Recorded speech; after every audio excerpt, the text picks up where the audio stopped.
Long live your turtle here. In this video, I'm going to show you how to make a partition in an aquarium to keep one thing on one side and one thing on the other. I've got turtles. You can do it with fish. Let's get to it.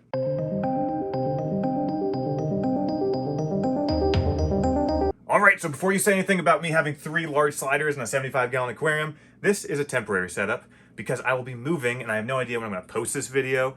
Got a big road trip ahead from Maine to Washington, and I need to get rid of the big tank that I had Harold and Crackers in.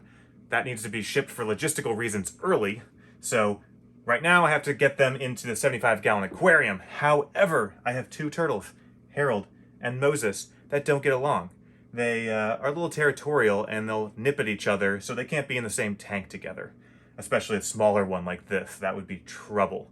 Crackers, totally neutral party. She's just fantastic and gets along with both of them. So right now, I have her with my smaller slider, Harold. But that's why I wanted to work on having a partition today. You can see right now how interested they are in each other. But that really shows how sturdy this is with the 2 turtles trying to kind of get at each other. They've even pushed a little harder, but it really doesn't move. And it's actually a really simple setup, and we'll get to that in a second. But a partition is basically, this is a 75-gallon aquarium, and it's just putting a barrier in the middle of the tank so that one half is separated from the other half in the case of the turtles. Now, if I had small fish, they could easily get in between the openings and the sides of this egg crate light diffuser, which we're using as our barrier. However, I just have turtles in here right now and 1 convict cichlid that's too big to get through those gaps. So they're all confined to where they are right now. And this barrier is great for that. It would be also good for really big fish if you needed to keep them separated. And this could be a permanent solution because this is very sturdy. Obviously, just keep an eye on it because they are suction cups. But it's sturdy enough that this could be a permanent solution. You could also spray paint it, make it a little nicer. Or you could decorate it a little bit if it was just fish and not turtles that would eat everything. You could do a lot of things with this barrier. You could even make plants grow on it. That would be pretty cool. Turtles would eat it, so no good for turtles, but with fish or something, you could do a pretty cool looking barrier without it looking like just plain plastic like it is right now. But let's get to making this really simple, shall we? All right, first thing I'm doing is getting the inside measurements of my tank. It's important that you do this for your tank specifically because a lot of tanks are different, whether it's manufacturer, the thickness of the glass, the width of the tank, the size of the tank, they're all a little different. What we're going to be using next is this egg crate. This is just a plastic piece of light diffuser that I got from Home Depot. Other hardware stores sell it. It's 2 by 4 feet. And you see it has this grid pattern. And that's going to really limit the sizing that you can choose from when you're installing it into the tank. All right, why it's important to measure to the grid size is shown here. You don't cut egg crate. What you do is you break it. And you're going to break it like I'm showing here using a nice sturdy flathead screwdriver.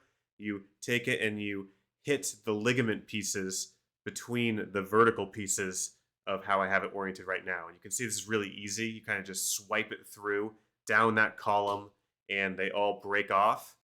Just be aware, it's going to be a little bit messy as these little pieces of plastic start flying everywhere. So eye protection recommended. Now I'm just doing the other side of the egg crate to get the other dimension. Now you'll notice once you break this, you're going to have some big ridges, and I'm going to use the flathead screwdriver to kind of flatten out the big pieces that are left over, and I'm going to use some 120 grit sandpaper block to just smooth it out so it's nice and smooth for the turtles. All right, extremely important that you do a test fit. The first fit I did here, it fit like perfectly in the tank, almost to the point where it was scratching the glass on both sides, and that was just too tight of a fit, didn't really work well with the suction cups, so I actually took off a couple more of those grids to make it fit easier with the suction cups. And I'll show you what that looks like in the next step. But now it's fitting really well for the design I have. All right, so we're going to use these inner design. These are bathroom, kitchen, super high suction cups that kind of have a mechanism that when you pull that hook down, it initiates the suction by pulling the air out and really making a strong suction on the glass. It also is a really sturdy way to kind of hook around the pieces of the grid, those plastic ligaments, so that it kind of holds it in place a little bit better than just like a really flimsy maybe piece of metal might do. So these actually worked out really well. They're a little bit harder to deal with in the tank once you get it in there. And excuse me, Harold.